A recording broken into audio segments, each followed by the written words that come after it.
এই দেখো, আজকে অফিসে যেতে অনেক দেরি হয়ে গেল। বাবু, এটা তুমি কি করলে? আমার কাপড়টা নষ্ট হয়ে গেল। তুমি আন্টির কাপড় নষ্ট করে দিয়েছো, এবার আন্টির কাছে ক্ষমা চাও। আপু থামেন, বাচ্চাকে বকার দরকার নেই। আপু দেখো, আমি এটার উপর ফুল আঁকিয়ে দিয়েছি, এখন দেখো অনেক সুন্দর লাগছে। আর শোনো, এভাবে কারো জামার উপরে দাগ দিও না, ঠিক আছে আন্টি? আচ্ছা, এখন আমি যাচ্ছি, আমার অনেক দেরি হয়ে গেছে। সত্যি এই মেয়েটার মন অনেক ভালো। সরি, রাস্তায় একটু সমস্যা হয়েছিল, এই জন্য আসতে একটু দেরি হয়ে গেল। আরে জ্যোতি সাহেবা, আপনার তো দেরি হয়নি, আমরা সকলে আগে চলে এসেছি। আর জ্যোতি, তুমি মাপ কেন চাচ্ছিলে? তুমি তো জিআই গ্রুপের সিওর গার্লফ্রেন্ড, তাই না? আমরা আপনার জন্য অপেক্ষা করবো না তো কার জন্য অপেক্ষা করব?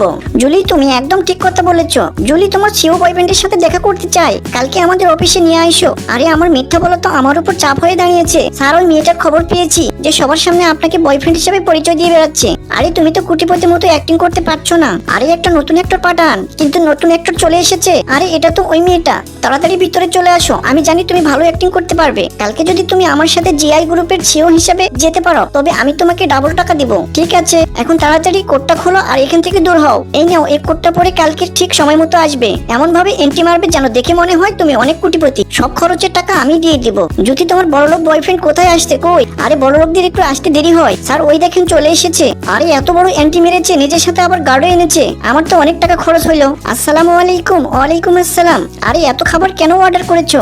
আমাকে কি ফকির বানিয়ে ছাড়বা? স্যার, বিল পে করেন। এরপরে সিও চেক সাইন করে ওয়েটার বয়কে দিয়ে দেয়। স্যার, আমরা আপনার কোম্পানির সাথে একটা প্রজেক্ট করতে চাই, আপনি কি করবেন আমাদের সাথে? আর ওদিকে জ্যোতির মাথার উপর দিয়ে সব যাচ্ছিল। সময়ের অভাবে সম্পূর্ণ ভিডিও দেখাতে পারলাম না, তবে যদি 1000 কমেন্ট কমপ্লিট হয় তবে দ্বিতীয় পার্ট নিয়ে আসবো।